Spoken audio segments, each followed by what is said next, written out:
Olá, tudo bem? Hoje você irá conhecer um pouco sobre a história da educação infantil e profissionalização docente.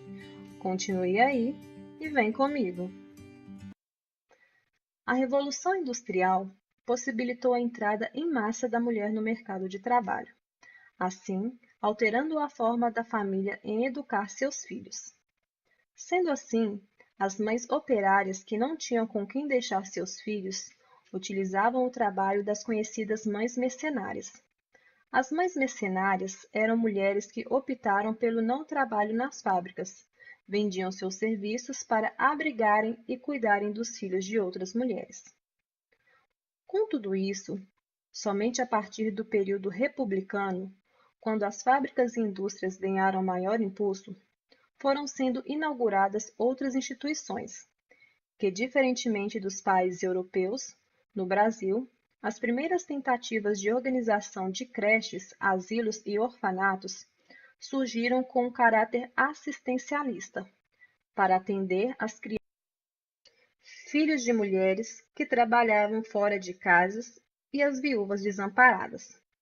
Outro elemento que contribuiu para o surgimento dessas instituições foram as iniciativas de acolhimento aos órfãos abandonados, que, apesar do apoio da alta sociedade, tinham como finalidade esconder a vergonha da mãe solteira.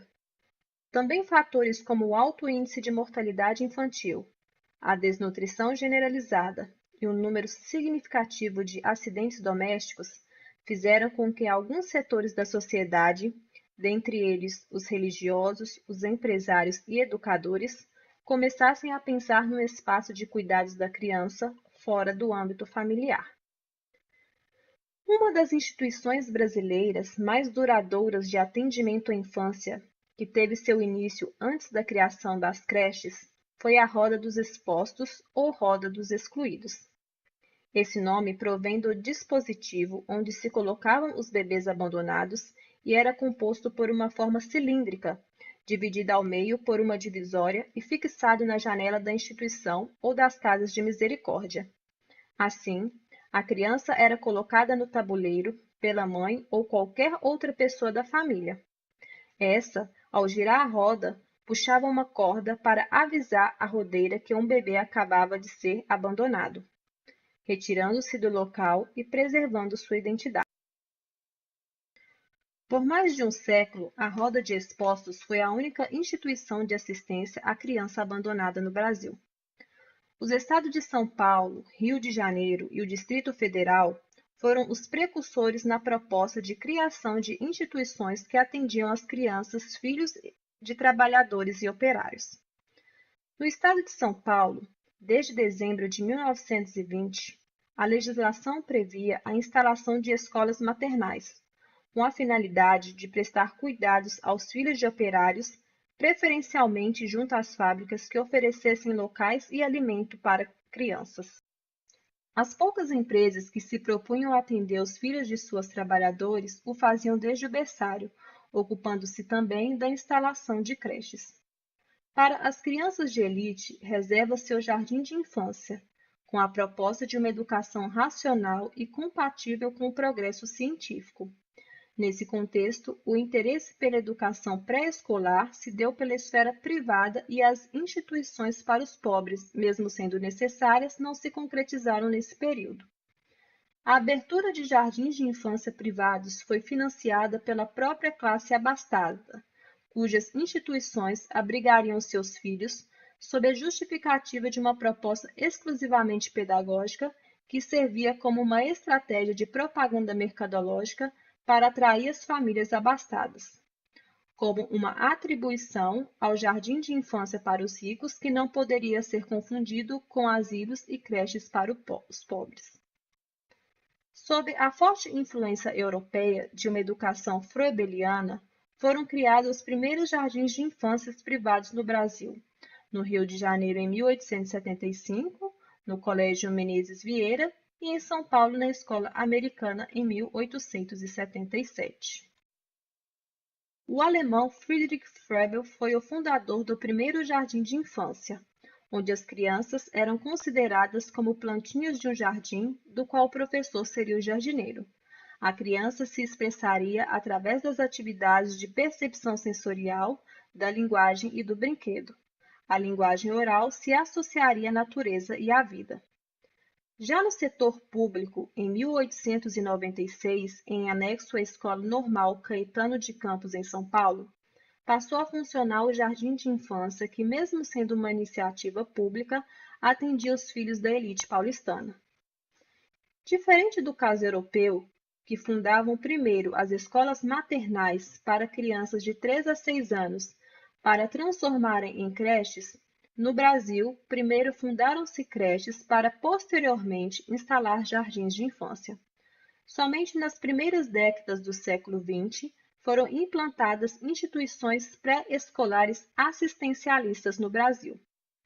A forte presença da mulher, em especial religiosas e mães de família, nas creches e jardins de infância, se destacam nesse processo. As propostas de educação infantil buscam na imagem feminina o exercício da tarefa de educar. Destaca que este processo teve repercussões no modo como a docência de modo geral e a docência para criança pequena em especial foram constituindo uma profissão no Brasil, pois diante das restrições a que se viam submetidas pela sociedade brasileira em fins do século XIX e início do século XX, as mulheres encontraram no magistério uma alternativa possível para o ingresso no espaço público e a conquista de alguma independência. A partir dos anos 1920 e 1930, a educação escolar da infância passa a ser objeto de grande atenção por parte da sociedade. Nesse período, o país estava se modernizando, havendo, entre outras coisas, um crescimento na demanda da mão de obra feminina no mercado de trabalho. Além disso, com a chegada dos imigrantes europeus no Brasil, os movimentos operários ganharam força e começaram a se organizar nos centros urbanos industriais para reivindicar melhores condições de trabalho, dentre elas a criação de instituições de educação e cuidados para seus filhos.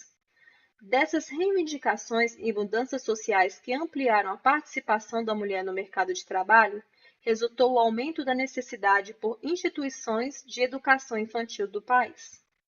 Porém, somente com a chegada do período conhecido como Estado Novo, o governo assume oficialmente as responsabilidades na esfera do atendimento infantil, sendo criado o Ministério da Educação e Saúde. Junto ao Ministério da Educação e Saúde é criado em 1940 o Departamento Nacional da Criança, para, entre outras atividades, estabelecer normas para o funcionamento das creches. 2 décadas mais tarde, a Lei de Diretrizes e Bases da Educação, LDB 4024 de 1961, vem estabelecer que crianças com idade inferior a 7 anos receberão educação em escolas maternais ou jardins de infância. Porém, a referida lei continuou estimulando empresas e indústrias a manter instituições do gênero para os filhos dos seus trabalhadores. O movimento de luta por creches a partir da década de 1970, criado por parcelas da população que necessitavam desse tipo de serviço, marca o crescimento das reivindicações por instituições de educação infantil no Brasil. Desta forma, as propostas de instituição de baixo custo para os pobres ganham impulso, ampliando o atendimento em escala muito mais acentuada do que até então. Daí a criação em 1974 do Serviço de Educação Pré-Escolar, SEPRE, pelo MEC, e a implantação, em 1977, do Projeto Casulo pela Legião Brasileira de Assistência, LBA. Além da solução para os problemas da pobreza, a educação infantil resolveria as altas taxas de reprovação do ensino primário. Assim, o MEC passa a se ocupar da educação pré-escolar, que se torna ponto de destaque do segundo e no terceiro plano setorial da educação e cultura.